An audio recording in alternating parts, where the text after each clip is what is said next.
it, or am I there to also provide you with the services with that product? And if you think about the 3D printer, I grew up here I'm a survivalist in downtown Hooversville with 2,000 people, right? You guys are worried about the world going on the way it is. What happens if the bottom falls out of the world tomorrow, right? Am I going to have a 3D printer there that I can print my own food? I can print my own guns?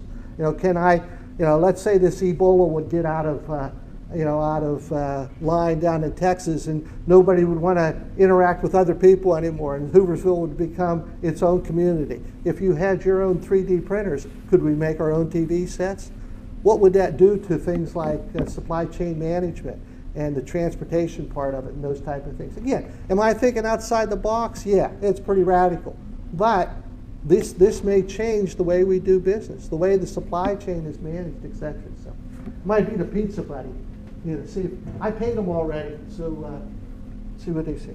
So, and again, they talk about from the art to the part. And we talked about in class about administrative lead time and production lead time in order to see whether something was on back order or not.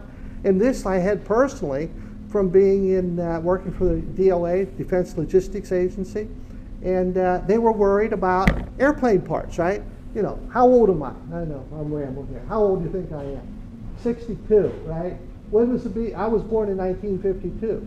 When was the B-52 first made? The B-52? It's got 8 engines on it. They use it for carpet bombing in Vietnam. Now, where do you find the parts for a B-52 bomber? That thing's 62 years old. Are you going to go to Lockheed Martin? Are you going to go to Northrop Grumman and say, hey, turn around your manufacturing facilities here to make me 5 parts so that I can keep these airplanes in the air? Is that the way it works? Now what happens if you have a 3D printer? So when we were working there, this is in 2006 is the first I heard about these, and they said, look, this might be these small parts manufacturers are going out of business. Ma and Pa are making these small parts, and the kids don't want to work for it anymore. It's too much time, it's too much effort. So what are they going to do? They close down. Now who's going to make these parts? You're going to send them to the Chinese? Hey, the Chinese are okay. You're going to trust the Chinese government to make the parts that you're going to put in your B-52 bomber that you may send over the polar ice cap to bomb them if we get into a nuclear war, right? So that you see what the government's up against.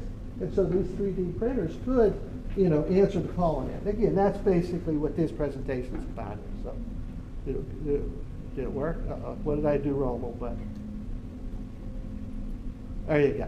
So, again, are we just manufacturing a product? Are there services involved with that product? What services should also be given? How about market demand? Is there going to be a demand for that chocolate candy, for that cotton candy? Could be, who knows, right? You saw the Fifth Element, right? She put it in there, it comes out, she got a turkey, right? So again, in the future, for you to be a superior provider, are you going to have both these regular manufacturing capabilities and the capabilities that we have here? Again, don't get lost in the detail, but we're just showing you how this MIS is such a good thing as far as I'm concerned, because it's bringing together the business component of it and the technical component, the computer science part of it, right? So again, this service-oriented manufacturing is just another instance of this service-oriented enterprise. You have to have the architecture in place. Is this machine running here not part of your architecture, right? Again, guys, in 300, what is a CBIS, computer-based information system, right? You have to have hardware. Is there hardware here? Is there software here? Is there data necessary? You have to have people and policies in order to do that. And that's basically, it's just, that model just, encompasses so much that of what makes us MIS. So again, what's your strategy? What's the strategy for Lockheed Martin in the future, Northrop Grumman, for small manufacturers? Is it going to include things like these 3D printers? And and again, don't forget your analytics and your metrics are very important here too, right? My Mr. Oakland's here, a finance guy, right? He wants to know what the bottom line is, and is there going to be a profit, right? And these are the type of things that he's going to have to probably take into consideration in the future. So again, like Derek said and Nathan said here, this is not just in the manufacturing, but jewelry. You're telling me you can do it in silver and and gold, right? See how we're complementing each other? I got something to come off of here. Footwear, you know, you saw those sandals that were made, right? Remember the sandals? There you go. Architecture, you saw the buildings that they made. Engineering, you know, geographical information systems, all type of things. Now, like I said, I like to pick on the marketers if any of the marketers showed up, but I told one of the marketers, I said, hey, I got a 3D printer. And they said, oh, yeah, I know how it works. Now, again, there might be other 3D printers there that I don't know about, but he was trying to basically tell me that you put a piece of plastic in that thing and it chisels away at it and makes it, right? So again, Derek talked about this, about it being additive or subtractive. It's additive. If you take a look here, it's starting with that penguin from the bottom up, and it's just building layer on top of each other till I have a penguin when I'm done. The subtractive would be a sculpture, Michelangelo in there with a chisel and a hammer, right? So what the marketer was basically telling me was, I'm going to send a squirrel inside the machine with a chisel and a hammer, and he's going to knock off everything until we have a sculpture. That's the old way of thinking about things. This is not subtractive, this is additive. And if you remember, Derek told you that it was additive manufacturing. Didn't you say that, Derek? Am I putting words in your mouth? Again, what do you need basically here? I got to have a Samsung laptop, the software that goes with it. Now, some of this data might be old. You know, you guys are much more up to date than what I am. But, you know, this was $800 or $900. I bought it a year ago. I looked on Amazon, it's down to $500. And get yourself a cheap computer, and away you go. Come see me, I'll give you the STL for the gun. Again, where else these guys talk about it? In aerospace. And you know, General Mansfield, he's kind of like my hero because he's down at Embry in Atlanta. But you know, he's one of the first guys in 2006 that talked to us about these small parts being made for aerospace and for the B-52, et cetera. And then, look, like I said, so happy that Nathan and Derek helped me here, or I helped them actually. They did a better job than I am. But they showed you all these prosthetics and you know, and other parts here that can be made now from this. And here again is just, anybody wants a copy of this, I'll be more than happy to give it to you. But right here, this Thingiverse, THI, and I can take you there, but I don't want to waste your time. If maybe when we're done, I could take you to the site. But you go there, there's a search, you put in penguin, you can find this penguin here. It will give you the .stl, right? Thingiverse. You know, so you want a pig, a salt and pepper shaker, there you go. It'll do it. Squirrel one. I can have a couple of examples up here, but this is probably, to me, the most important thing here. Now, the other thing that Derek showed you was that app that will take a picture of your face or whatever in 30 minutes, but somebody must be writing the code in order to do it. Like I said, guys, I know it's boring, but after these guys, I'm not doing too well. What about the when, the economics? You know, they said 2006 was about the beginning of it. In 2007, they only sold 66 of these 3D printers.